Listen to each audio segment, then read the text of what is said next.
this could be the greatest time you ever live if you control what you focus on, if you find a more empowering meaning, and if you decide to model the actions of those who succeeded before you. It can be the best financial time, the best emotional time, the best spiritual time of your life, but you better take control of your state. And if you think you're going to do it just by today, you're wrong. You're going to need to get yourself some rituals. Right now, every one of you in this room is controlled by your rituals. I don't just mean this one. I mean every morning you get up. I know your body. I can look at your body right now, and I can guess your rituals. Some of you, your rituals to work out 5 times a week, I can see it clearly. 4 to 6 times a week, it's obvious. Because you couldn't look like that if you didn't do that. Some form of workout. I don't care if it's walking, lifting, whatever. Some of you, it's obvious that lifting weights is part of it. You can see by that man's muscles. I know what his rituals are. Because your life comes from your rituals. If you don't develop the ritual, you're kidding yourself. How many agree with me on this? Raise your hand. Say, I. And there are rituals that put you in state, and there are rituals that take you out of state. You have rituals in your relationship. You have rituals with your body. You have rituals around your finances. And the rituals that worked in the reaping time of fall in the markets and in business and in real estate, those rituals won't work now. If you do the right thing at the wrong time, you get pain. I'll say that again. If you do the right, you go, but Tony, I'm doing the right thing, but I'm not being rewarded. If you do the right thing at the wrong time, you don't get rewarded, you get pain. So you better do the right thing at the right time, and to do that, you better know what season you're in, and to do that, you better learn how to change your state. How to take control of your own conditioning. That's what I live for. Does this make sense to you, yes or no? Come on, guys, yes or no? So now it's time to train yourself to do that. I'll show you how fast it can change. Try this just for a second. I want to show you what you can do with just focus. Try this for a moment. I'm going to give you a test. Sit up in your chair with some energy.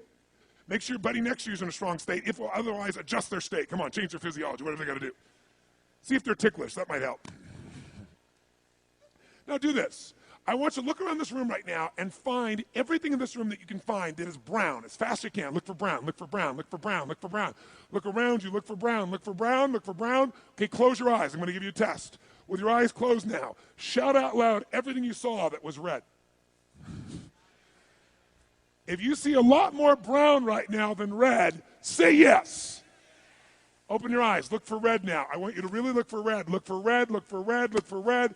Anything you can find that's red, look for red. All around you, look for red. Raise your hand if you found more red this time and say, I. Why did you find more red this time? Because seek and you shall. That's right. Whatever you focus on, you're going to find it. In fact, let me tell you something. You'll even find it when it's not there. How many saw burgundy, called it red, just so you could have more things you counted? Raise your hand. Say, I. Come on. See, whatever you're looking for, you're going to find. So if you want to change your life, my friends, you've got to change your physiology and you've got to change your focus. By the way, how fast can you change that stuff? How fast, my friends? How fast? How fast? Come on. In a heartbeat, once you rechange your conditioning. That's all you got to do. And you can do it fast. You can do it with a question or two. Try this right now. Answer this question in your mind and be honest. What in your life today, if you wanted to be, could you feel proud about right now? If you wanted to feel proud, if you didn't feel like, I shouldn't be proud, if you wanted to feel proud, what could you be proud of in your life today? Your children, your health, your body. Is there a problem you faced? Instead of running from it, you finally stepped up and handled it? What could you feel proud of in your life today if you wanted to feel proud? How many can think of something? And when you think about this thing you're proud of, what about that makes you feel proud? What do you focus on that makes you feel proud? How do you breathe when you really start to feel proud? What's the kind of look on your face that starts to happen when you let yourself feel proud? Yeah. How's that feel?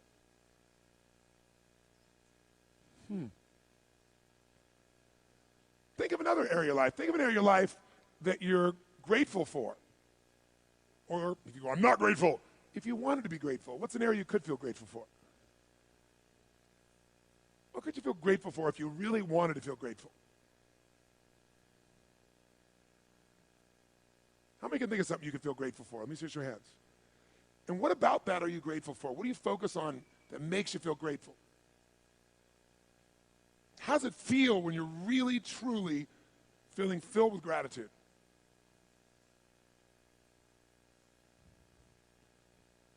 Here's one. If you wanted to be excited about your life right now, and you were willing to be excited, you're willing to buck everybody else's trend, what could you feel excited about in your life if you wanted to feel excited? What could you get excited about if you really focused on it and you really took it in? And you weren't in a negative place. What could you get excited about if you wanted to be excited in your life? What could you get excited about? How many of you can think of something you feel excited about right now? Raise your hand. Let me see your hand. Say I. When you're really excited about it, what about that excites you? Or when you're really excited, how do you feel? How do you speak? What's your life like? By the way, when you're excited, does it tend to touch other people, yes or no? Absolutely. By the way, do people have a tendency, who feels different right now than just even a couple moments ago? Raise your hand and say I. Why? Because focus is controlled by questions. If you ask a different question continuously, not once, continuously, you will get a different answer. If you ask a lousy question, you get a lousy answer and a lousy state. Somebody says, why does this always happen to me? It doesn't always happen to you, but the brain's like a computer. Ask it a question, it'll have to come up with an answer because you deserve it, you idiot. Someone will say, how come I can never lose weight? You can lose weight, but if you keep saying, how come I can never lose weight, the brain's got to come and answer. It goes, you're a pig. Lousy questions create what? Lousy answers. Ask a better question, get a better answer. Now here's what I want you to get. I want you to get that you can change your state. How fast, guys? How fast? How fast? And if you get the habit of doing it, you'll have a different life.